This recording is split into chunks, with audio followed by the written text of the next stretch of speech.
তারা আজকে বলেছে যে হাসিনাকে ফেরত দিতে গেলে ভারতের মানে আদালতের উপর নির্ভর করছে, মানে ওই খবরটা প্রকাশের পরে কিনা। আমার একটু গ্যাপ ছিল বা গ্যাপ আছে, আমি খুঁজে পাইনি 2-3টা পত্রিকায় বাংলাদেশ পররাষ্ট্র মন্ত্রণালয় থেকে কি বলা হয়েছে, কিন্তু আজকে যে ভারত থেকে যেটা বলা হয়েছে যে আদালতের উপর নির্ভর করছে, তার মানে এটা আপনি খুব একটু ভালো মানে প্রসঙ্গ তুলেছেন। দেখেন, এটা আসলে ওইরকম একটা ব্যাপার যে ভারত শেখ হাসিনা কথা বলছে, আমরা জানি না, আমরা এর দায় নাই।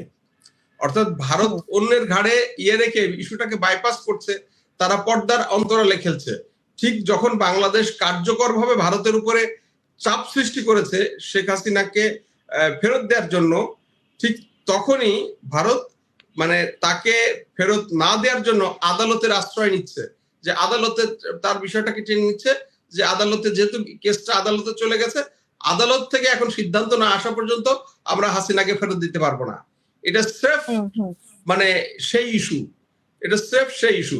যদিও আদালতে গেলে বিচার হলে সেখানেও হাসিনা যদি সঠিকভাবে বিচার হয়, যদি প্রভাবমুক্ত বিচার হয়, কারণ ভারতের সাথে বাংলাদেশের যে এক্সট্রাডিশন চুক্তি আছে, বন্দি প্রত্যাবর্তন চুক্তি আছে, সেখানে যদিও একটা শর্তে বলা আছে যে রাজনৈতিক বন্দীদেরকে ফেরত দেওয়া যাবে না বা রাজনৈতিক মামলার কোনো ইয়েদেরকে ফেরত দেওয়া যাবে না, কিন্তু আবার এটাও বলা আছে যে গণহত্যা, খুন বা এই ধরনের যে অপরাধগুলো আছে সেগুলো রাজনৈতিক ক্যাটাগরিতে বিবেচিত হবে না। তার মানে শেখ হাসিনা কিন্তু এখান থেকে গণহত্যার দায়ে সে সাজাপ্রাপ্ত, শেখ হাসিনা এখানে খুনের দায়ে সাজাপ্রাপ্ত, সে দুর্নীতির দায়ে তার বিরুদ্ধে মামলা চলছে।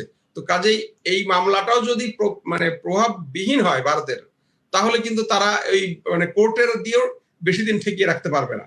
তো আমার বক্তব্যটা হলো এটা, যে তার আপনি যেটা প্রশ্ন করেছেন, এই আদালতে যাওয়ার ইস্যুটা হলো জাস্ট ভারত তার নিজের মানে ঘাট থেকে ইস্যুটা আদালতের ঘাড়ে চাপিয়ে দিচ্ছে, আদালতের ঘাড়ে তুলে দিয়ে বলবো যে এটা তো আদালতে চলে গেছে। যেভাবে আপনি নিশ্চয়ই মনে রাখবেন যে বেনজির যখন ইয়েতে আটক হয়েছিল, তখন বেনজির আপনার নিজে বাঁচার জন্য সে একজন তার পরিচিত লোক দিয়ে আদালতে, ওখানকার আদালতে মামলা করিয়েছে, যে যেহেতু মামলা হয়ে গেছে কাজেই ওই মামলায় সে কিন্তু বাংলাদেশে আর তাকে আনতে পারছে না। এখন যদিও মানে সে জামিনে আছে, কিন্তু জামিনে থাকলেও তো মামলাটা বিচারাধীন আছে।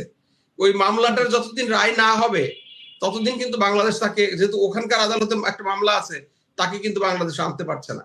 এটা ঠিক ওই ধরনের একটা খেলা, হ্যাঁ, এটা ওই ধরনের একটা খেলা ভারত খেলছে।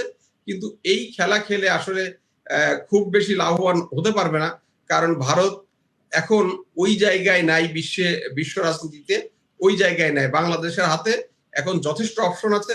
বাংলাদেশ সরকার যদি সঠিকভাবে সেই অপশনগুলো ব্যবহার করতে পারে, একই সাথে আমাদের রাজনৈতিক দলগুলোকেও কিন্তু দায়িত্বশীল ভূমিকা রাখতে হবে।